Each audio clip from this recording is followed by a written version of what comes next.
I'm talking to you. This is Goddess of Science Biology, and I'm Mrs. Bolvin. Today, we're going to start our series on cellular structure and function. And the first part talks about cell discovery and theory. The first guy that we're going to talk about is Robert Hooke in 1665. Just to give you a little historical context here, in the 1600s, the Pilgrims were first coming to settle in what is going to be the United States. So just about the time that that's happening, Robert Hooke is doing his work. He is an English scientist, and he used a really simple microscope. It wasn't anything fancy. It had just a single lens, very primitive, didn't really magnify a whole lot, but it magnified enough. So Robert Hooke looked at some cork cells underneath the microscope. Of course, when you get a new toy, one of the first things you want to do is like look at everything underneath the microscope. And he happened to have some cork around, so he sliced off a really thin piece of that cork, and he looked at it under the microscope and made this little sketch here. And it is kind of a famous sketch. Everybody that learns about microscopes sees this picture of this sketch. And he saw these little tiny small box-like structures, and he named them cells, which was Latin for small room. He said that they looked very similar to the rooms that monks lived in the monastery. Monks at that time were very famous for living a very simple life, and their rooms were just little boxes that had a bed and maybe a crucifix on the wall. There wasn't really any decoration, and there wasn't a whole lot of furniture.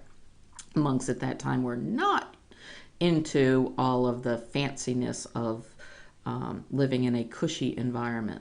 So Robert Hooke named them cells, which is Latin for small room. It's actually cellulae, but it's Latin for small room. And what he actually saw was not actual living cells, because you might remember that cork is actually part of the bark of the tree, and the bark is not the living part of the tree. So what he was actually seeing here in these little squares, the little squares themselves were actually the cell walls of the cells that were once there before. And cell walls are made out of cellulose, so they don't degrade as quickly as the other parts of the cell. The second guy we're going to talk about today, after we define what a cell is, cells are the basic unit of living things, the smallest part of a living thing that still has properties of that living thing. So the next guy we're going to talk about we're going to fast forward about 19-20 years in the future, Anton van Leeuwenhoek. And there's Anton, and yes, you might be a little bit in awe of his awesome hairdo there, but I hate to tell you, it's probably a wig. So don't be too jelly over his hair.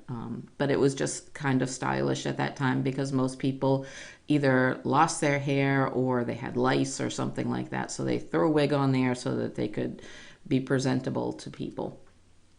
He was a Dutch guy.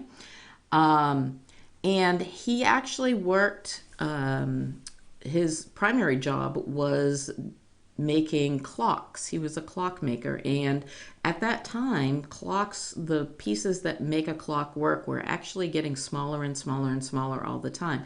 So he needed something to kind of help him with this very fine work. So he didn't invent the microscope. Please do not get this confused. He didn't invent the microscope, because Robert Hooke had a microscope before Anton ever arrived upon the scene, but he designed a better microscope.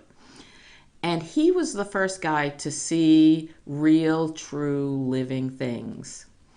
One last thing about Anton van Leeuwenhoek is he called those little things that he saw, actually, he thought that they were tiny little animals, but they were kind of like molecules, so he called them animalcules. The next guy, we're going to fast forward about 150, almost 175 years to Rudolf Virchow. And there's Rudolph. He looks kind of like a little old Santa Claus. He was a Prussian guy. Prussia is kind of the region of part of the region where Poland is right now. It was like where Germany and Russia kind of met there. There is no country today called Prussia. Um, and he said that all cells come from dividing existing cells. And this was like a big, like, wow, what is going on here? Because a lot of people at that time believed in spontaneous generation, that living things could come from non-living things. But he kind of threw him a curveball here by saying that all cells have to come from pre-existing cells that are dividing. About 30 years later, Matthias Schleiden was doing his work and research, and there's Matthias. He was a German guy, and he studied plant cells quite extensively. Kind of at the same time, we had Theodor Schwann in 1884. He also was a German guy, and there he is right there.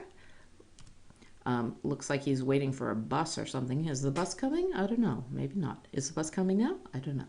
He studied animal cells, and he and Schleiden worked quite closely together. The way you remember which one was the animal cell guy and which one was the plant cell guy is the animal, a swan, which kind of sounds like Schwann. A swan is an animal, so Theodor Schwann did animal cells, because Schwann, swan, you get it. And then you just have to remember that the other one is the plant cell guy. So Schleiden, Schwann, and Virchow together, all three of these guys, came up with the cell theory. There are only two big theories that we're going to study in biology this year. The first one was the evolution by natural selection, and the second one is the cell theory. So there are three parts to the cell theory. First one are all living things are made of cells. The second part are cells are the basic unit of structure and organization in living things. And the third part is all cells come from existing cells. Well, that's it for today. Thanks for joining us. Have a great day.